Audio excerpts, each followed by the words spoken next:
Boom. Okay. Welcome to my presentation about the bizarre world of fungus. Boom. Right. What is a mushroom? Does anyone know what a mushroom is? Psychedelic. No. Part of a mushroom. A mushroom is a fruiting body. Okay. A fruiting body, which means it comes from two spores meeting. Then it'll drop onto the floor and create a mushroom. Yeah.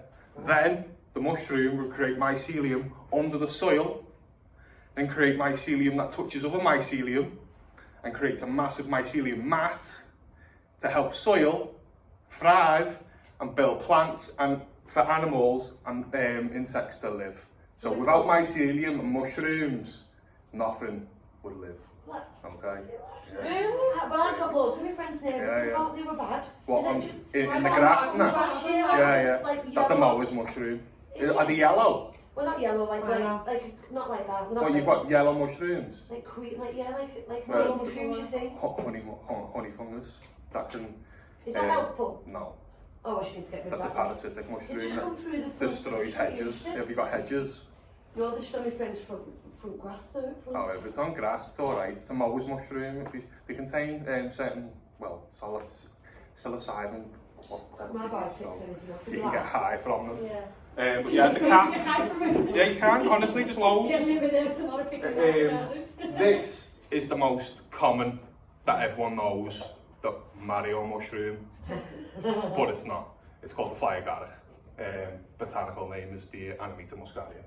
The cap, we all know what a cap looks like. Botanical name for the cap is the Caryoptera. We've got the ring, also known as the skirt. We've got the stem. And then we've got the vulva, which is the ball that comes from the white bit on top is like an eggshell, so when it cracks, it goes up. Then that's just, it'll come off in the rain. And then you've got the mycelium. So that's the main part of the mushroom, the mycelium. What else can I tell you?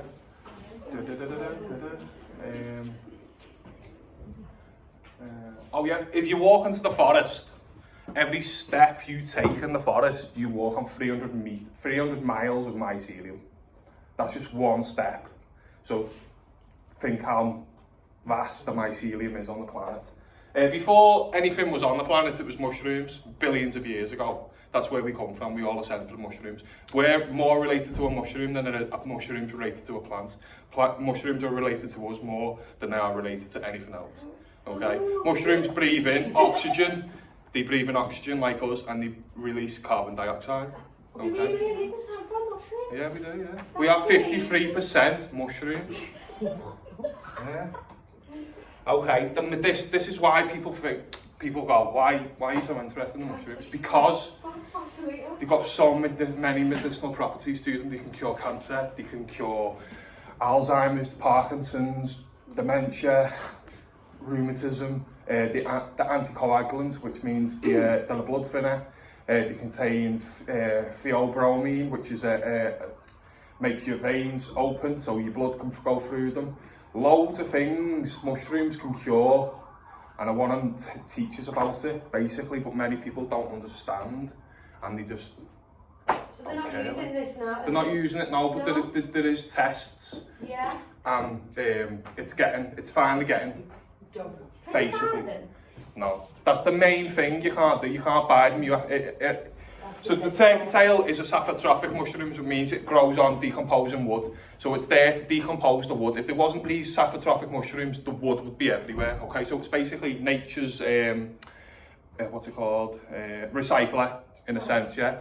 But these mushrooms contain anti-carcinogenic properties, and it's been shown in a woman who's had breast cancer, stage 4 breast cancer. She took trials of Trimesis versicolor and the breast cancer went.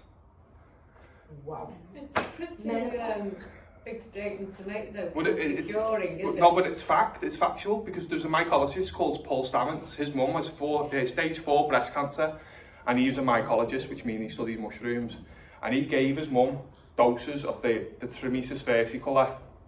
And there was 50 other women on the ward. They all died, and she was the only one to survive because she was on Trimesis versicolor. It has anti-carcinogenic properties.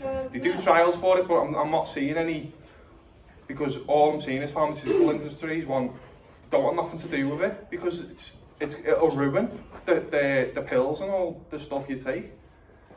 That's the only thing I can think of them not getting delved into mushrooms, like, but I delve into them because they're fantastic.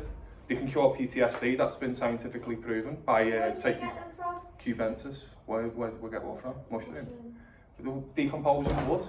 You can go along and get that from what you can Decomposing see, wood, yeah. yeah. My mum's got Parkinson's, so if I... Parkinson's. Yeah. And helps with sleep. Parkinson's is a neurodegenerative disease, which means the dopamine isn't released into the brain. Yeah. That's Parkinson's.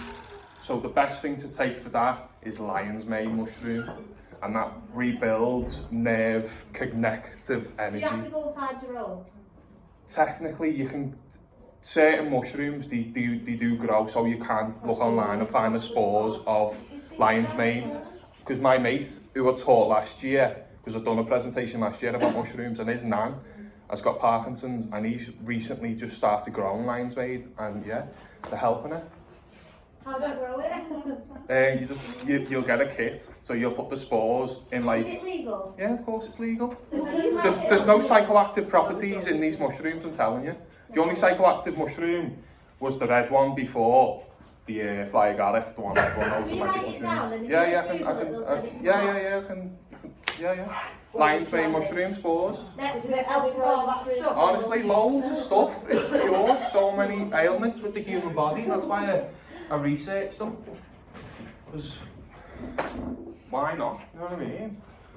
But yeah, it cures everything, basically. Even from AIDS, HIV it cures as well. But this is where the Santa comes into it so much. The fly agaric made Santa Claus, believe it or not. Because Again. listen. yeah. So, So the professional. I think we need to take some mushrooms. no. Go on. So reindeer herders, as you can see there in the Icelandic period back in like the 15th century and stuff, used to wear red. They wear the red. The mushroom, the fly agaric, that one grows underneath spruce trees, so that represents the present growing under the spruce tree.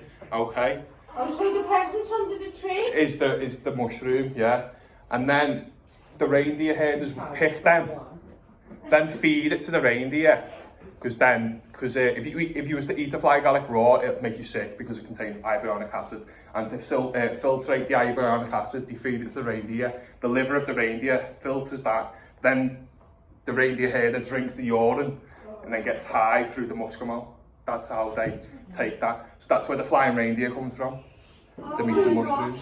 And they used to take sacks of the mushrooms home.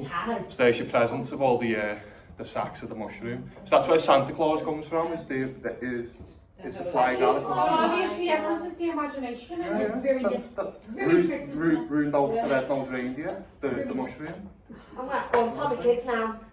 That's where it comes. That's where it comes from. Have you this? Is a mushroom, Even though basically. mushroom or something But Yeah.